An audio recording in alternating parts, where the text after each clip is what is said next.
Se peuple soumis. Poten genemar, que peut-on en faire? Joan Escol, Toussaint Consan. Je suis basque, errate zidan estiki. Et je comprends tan réaction te prosi borroca que moi. Certes, oui et non. Iar desden nion non gordenez nekiela.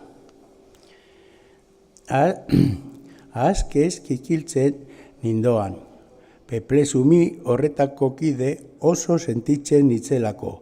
Ez nuen besteri egiten ahal. Gaur bezelako ilunpez ilunpeetan.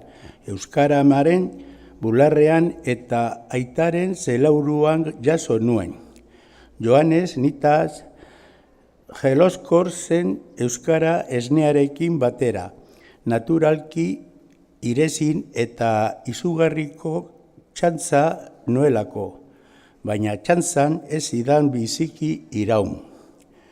Ezabaltzearen eta espiritu argitasun unibertsalaren eredu pedagogikoa neurentzearen herriko eskolan astean galdu nuen.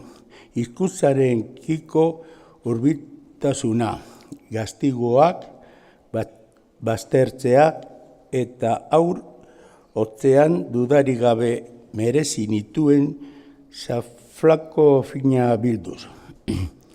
Garaiz, barneratu helduen bortikeriaren aurrean mututo nintzen, eta indio edo aborigenen maneran gerozti alaze segitzen dut.